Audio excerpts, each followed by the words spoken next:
Je vais m'arrêter ici.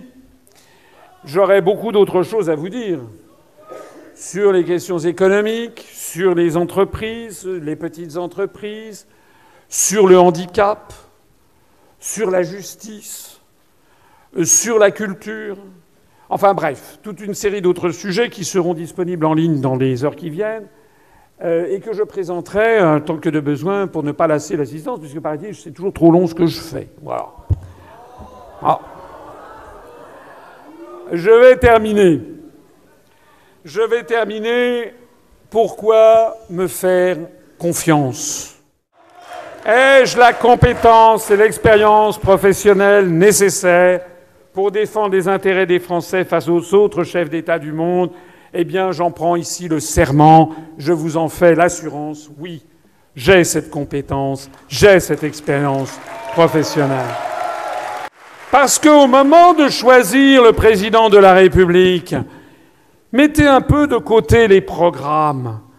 Intéressez-vous à l'homme ou à la femme. Non, pas trop à la femme en question.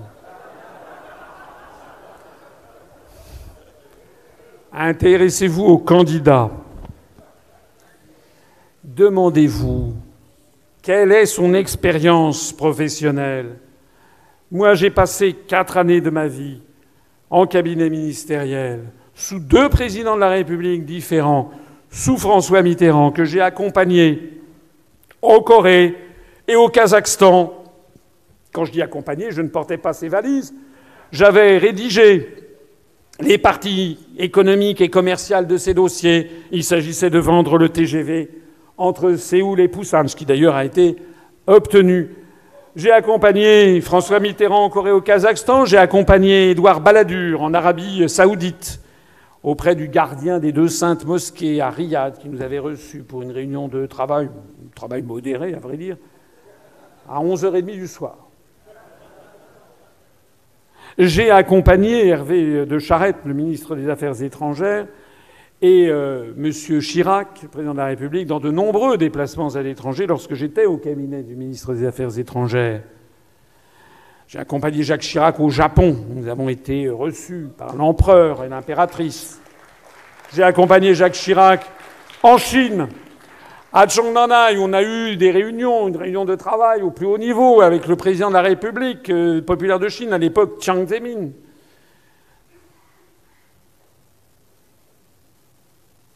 J'ai accompagné Jacques Chirac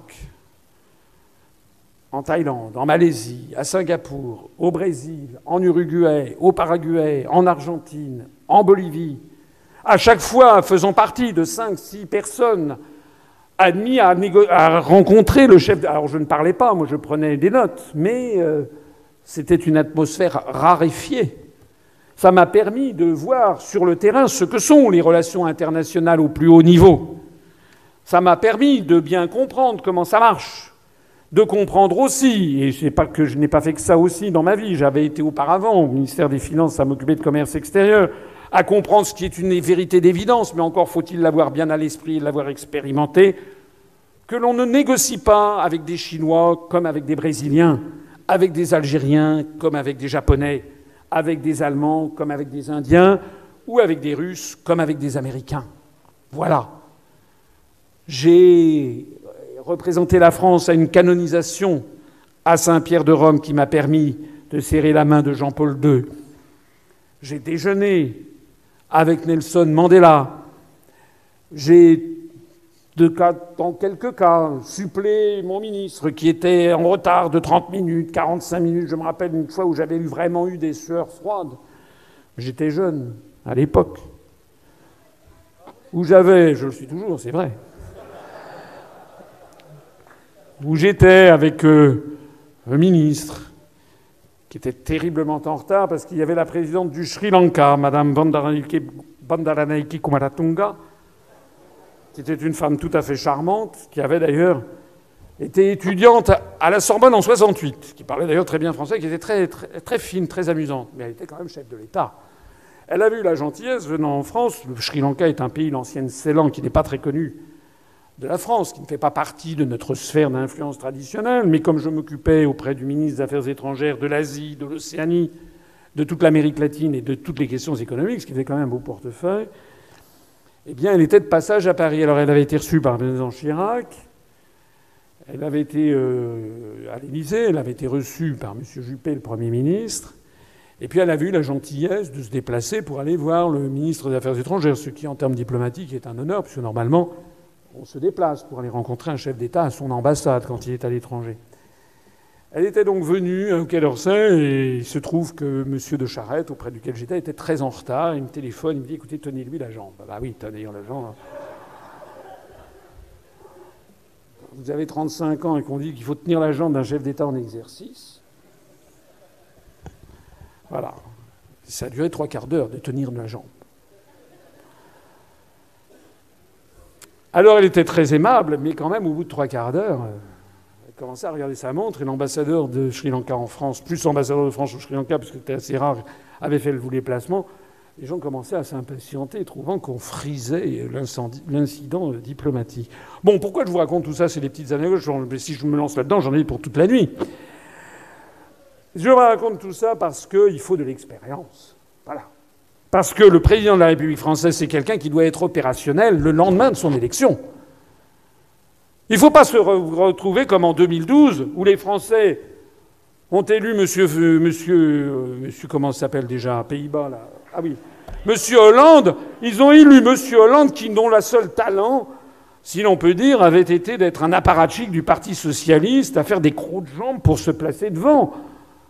Monsieur Hollande, rappelez-vous, quand il a été élu, quand il a pris ses fonctions, la première chose qu'il a faite, c'est d'aller sous l'Arc de Triomphe pour rallumer la flamme. Ça, c'est normal. Sauf qu'il tombait des cordes. Il avait trouvé malin, vous vous rappelez, de ne pas prendre de parapluie. Donc déjà, ça avait mal commencé, vous vous rappelez, avec les lunettes, la buée, il manquait que les essuie-glaces, etc. Bon. Et il avait trouvé malin de se rendre le soir même à Berlin pour présenter ses hommages à la chancelière d'Allemagne. Où va-t-on? Madame Merkel est chancelière d'Allemagne, c'est un très beau poste, c'est exact, mais elle n'est pas chef de l'État. Un chef d'État de la République française n'avait pas à se précipiter le jour même de son élection pour aller voir le chef de gouvernement allemand. Et je dis ça en toute... parce que je sais comment fonctionnent les métiers de diplomate. Il y a un temps pour tout, comme dans l'Ecclésiaste. Et puis, il y a aussi un certain nombre de formes à respecter.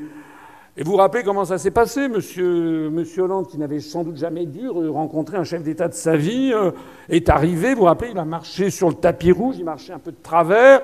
Miss Merkel lui a donné des bourrades dans les côtes. Ça commençait bien. Vous vous rappelez? Et puis, 2 jours après, voilà que notre nouveau président de la République partait pour les États-Unis d'Amérique, vous vous rappelez, comment dirais-je, à Camp David, là, pour le G8. Il les connaissait, il n'avait pas encore la maîtrise de ses dossiers, il est parti là-bas. Vous vous rappelez, c'est là où il y a eu la fameuse photo, Obama qui lui met la main comme ça, la papate, et lui il est là, en levant la main, en disant « Est-ce que je peux aller faire pipi ?» Bon. C'est malheureusement la vérité. Eh bien donc, non. Alors, partez quand même bien de ça. Là, je plaisante un petit peu, mais c'est quand même la vérité. Il ne faut pas que les Français élisent une Brel.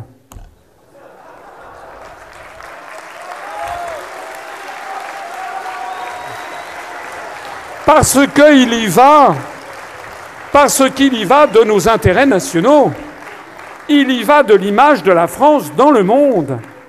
Il y va de l'image de la France dans le monde. Donc, mettez-vous bien ça dans la tête. Réfléchissez en conscience devant les différents candidats qui se présentent devant vous et demandez-vous honnêtement et sérieusement de tous ces candidats, quel est celui qui a la carrure, l'expérience, le courage,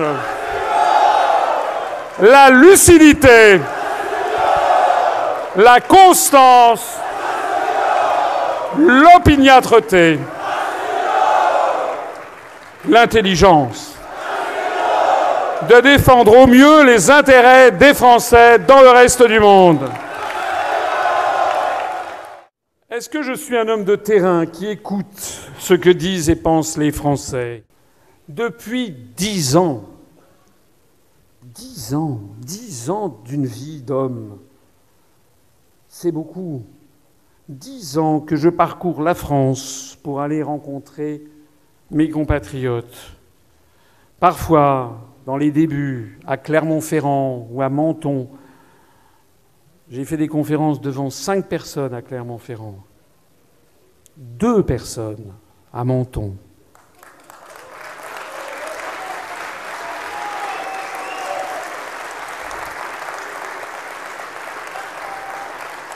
Et moi, quand je me déplace, depuis 10 ans, il n'y avait pas de garde du corps. Je ne suis pas comme de ces responsables, ou plus exactement des irresponsables, qui n'ont pas de réponse aux questions que vous leur posez, de ces dirigeants politiques qui ne sortent de leur tour d'ivoire que lorsqu'il y a une élection, et encore sont-ils entourés de 2 ou 3 rangées de gardes du corps, ce qui n'empêche pas à certains de se ramasser des œufs en pleine poire. Moi, j'écoute beaucoup ce que disent mes compatriotes. Je crois que je ne suis pas bégueule, je suis quelqu'un d'assez simple dans le fond, j'aime bien rigoler. J'ai un petit faible pour la bonne chair, c'est vrai. J'ai quelques kilos de trop, je le reconnais. Mais au fond, je crois que tous les gens qui me connaissent savent qu'au fond, je suis un gars bien.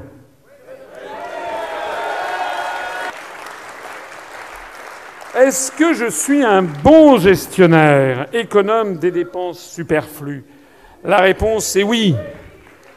Je rappelle que l'Union populaire républicaine est en train de réussir ce tour de force, de se présenter à l'élection présidentielle, enfin de me soutenir plus exactement, puisque je disais en préambule, ce n'est pas le parti qui se présente, mais de me soutenir pour l'élection présidentielle et de préparer des élections législatives dans 577 circonscriptions, alors même que nous n'avons aucun emprunt bancaire, et j'y tiens. Nous ne faisons pas comme M.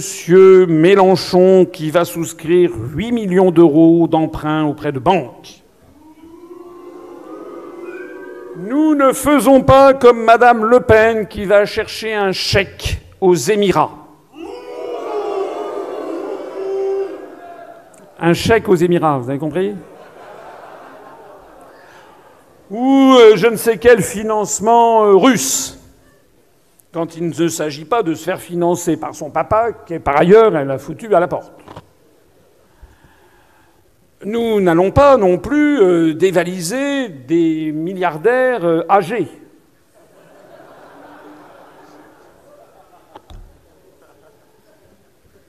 Nous ne fricotons pas avec je ne sais quel émir du Golfe arabo-persique. Nous n'allons pas non plus détruire un pays à coups de bombe pour nous débarrasser de quelqu'un qui nous a passé quelques millions d'euros.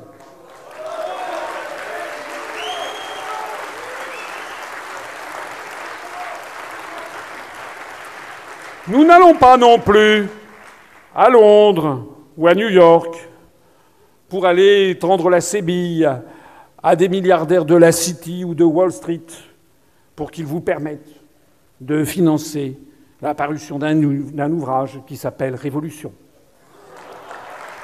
Nous ne dépendons que de nous-mêmes. Je ne dépends que de vous. Il y a un proverbe en France qui dit « Qui paye commande ». Et comme moi, le seul donneur d'ordre que je reconnais, c'est le peuple français. Je ne veux dépendre financièrement que du peuple français. D'ailleurs, si je suis élu président de la République et si nous avons une majorité à l'Assemblée, nous rajouterons ça au programme législatif, je l'avais dit mais il n'a pas été encore mis, nous proposerons une loi pour interdire dans le financement des partis politiques les prêts bancaires à égalité avec l'interdiction qui est faite à toute société de faire des dons. Et au passage, d'ailleurs, ça coûtera moins cher, puisque nous, tout simplement, pour l'élection présidentielle, nous avons budgété 800 000 €, ce qui est une misère par rapport au plafond de 23 millions d'euros que certains vont dépenser parce qu'ils pensent que plus ils vont dépenser et plus les Français vont voter pour eux. Voilà. Et comme M. Sarkozy n'était pas tout à fait certain que les Français voteraient pour lui en 2012, au lieu de dépenser 23 millions d'euros, je crois, d'après les rumeurs, il en aurait dépensé 46 millions. C'est-à-dire le double. Nous allons... Oui. Nous allons avoir un budget d'1 800 000 euros, 800 000 euros pour la présidentielle et 1 million d'euros pour les législatives. Nous n'avons aucun endettement, alors que je rappelle que, par exemple, les Républicains, d'après ce que j'ai vu il y a quelque temps de ça, ont un endettement de 55 millions d'euros. Et que leur situation bilancielle nette est négative de moins 35 millions d'euros. Donc si M. Fillon vient me donner des conseils de bonne gestion au moment de la campagne, s'il vient me dire qu'il faut être économe des deniers publics, je crois que les circonstances font qu'il évitera peut-être ce genre de sujet. Mais quand même, eh bien nous lui répondrons. Et moi, je lui répondrai, mais Monsieur Fillon, vous avez été pendant 5 ans Premier ministre de M. Sarkozy. Vous avez copartagé la responsabilité d'avoir augmenté l'endettement public français de 500 à 600 milliards d'euros en 5 ans. C'est énorme. 500 à 600 milliards d'euros en 5 ans. On n'a jamais vu ça depuis Vercingétorix. Il a, en plus de ça, co-participé à la vente de 20% du stock d'or des Français au plus bas. Et il n'est même pas capable d'avoir, avec son mouvement politique, les Républicains, un parti qui ne soit pas dans la main des banques, puisque sa situation bilancielle est négative de 35 millions d'euros. Je dirais donc à M. Fillon, surtout, taisez-vous.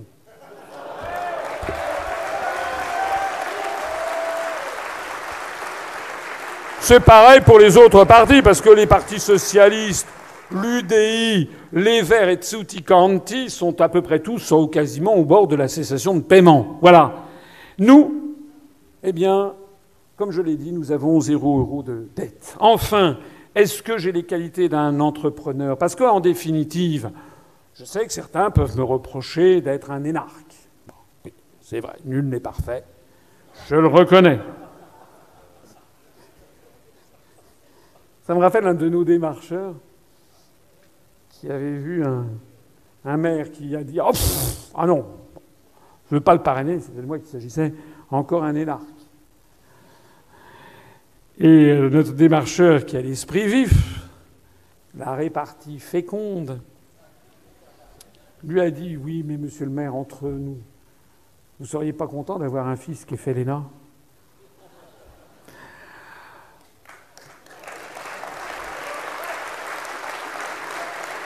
Parce que figurez-vous que chez les énarques, c'est comme dans toute société humaine, il y a de tout. Il y a des gens pas terribles. 4000, on en connaît, le grand public en connaît 100, 150. Ceux qui font de la politique sont très, très, très, très minoritaires. Les énarques, qui sont chefs de bureau, sous-directeurs, directeurs d'administration centrale, sous-préfets, préfets, conseillers, attachés d'ambassade, conseillers, ministres plénipotentiaires, ambassadeurs... conseiller des tribunaux administratifs, membre de la Cour des comptes, auditeur, conseiller référendaire, conseiller maître, inspecteur des finances, inspecteur général des finances. Il y a de tout chez les énarques, y compris des gens très bien.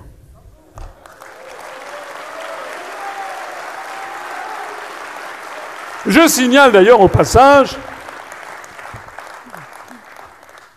que je suis le collègue dans le même corps de l'inspection des finances que M. Macron, sauf que j'ai 20 ans d'expérience de plus et que... Enfin bref. Alors, en attendant, je voudrais dire que j'ai quand même les qualités d'un entrepreneur parce que je n'ai pas choisi la voie la plus facile. Ma voie toute tracée, c'était d'être dans une banque et de gagner des sommes phénoménales, d'ailleurs scandaleuses. D'ailleurs tout à fait scandaleuses. Non, moi j'ai choisi tout simplement parce que je pense que dans la vie, il faut faire ce que l'on a envie de faire, ce pourquoi on se sent appelé à faire quelque chose. Lorsqu'il y a des moments où vous dites, finalement, ils sont tous nuls à ce point-là, il faut quand même se redresser les manches. C'est d'ailleurs ce que vous faites tous en venant à l'UPR. Hein. Vous vous êtes tous dit à un moment, c'est pas possible, hein. On va se retrousser les manches quand même. On ne peut pas laisser les choses comme ça, mais c'est ça en fait, l'UPR. Et donc, j'ai créé un parti politique qui est le parti politique en plus forte croissance de France et celui qui publie de façon transparente le nombre de ses adhérents. Ça, c'est le nombre des adhérents depuis la création le 25 mars 2007, dont nous allons bientôt fêter le 10e anniversaire. Voilà, nous avons terminé l'année 2010 à 14 531 adhérents, alors que nous avions une croissance exponentielle qui ne fait que s'accroître, et je vous avoue que c'est non sans plaisir que je vous montre la mise à jour, du moins au moment juste avant de commencer cette conférence, 18 050. Pourquoi me faire confiance? Il faut maintenant terminer, parce que les Français ont pu vérifier depuis bientôt 10 ans que je dis toujours ce que je fais et que je fais toujours ce que j'ai dit. Pourquoi me faire confiance? Parce que j'aurais pu gagner des fortunes plutôt que de faire de la politique, et que si je fais de la politique, c'est pour d'autres raisons, c'est pour des raisons beaucoup plus nobles que de simplement gagner de l'argent. Pourquoi me faire confiance? Parce que j'ai un casier judiciaire vierge et que je le présente à qui le veut. Pourquoi me faire confiance? Parce que je n'appartiens pas à la French American Foundation. Pourquoi me faire confiance? Parce que je n'ai jamais été invité au groupe de Bilderberg. Pourquoi me faire confiance? Parce que si j'ai consacré tant et tant et tant d'efforts depuis bientôt 10 ans, c'est par amour pour mon pauvre pays, c'est par respect pour toutes les générations qui l'ont bâti, c'est par respect pour des gens que j'ai aimés étant petit, des grands-parents, des grands-oncles et des grands-tantes, dont je garde le souvenir. C'est également par souci pour nos enfants, pour nos grands-petits-enfants. Pourquoi me faire confiance? C'est par la conviction que collectivement, nous n'avons pas le droit de laisser détruire la France.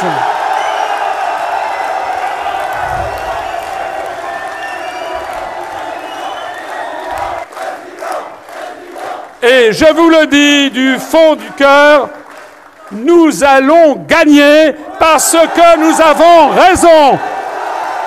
Vive la République et vive la France!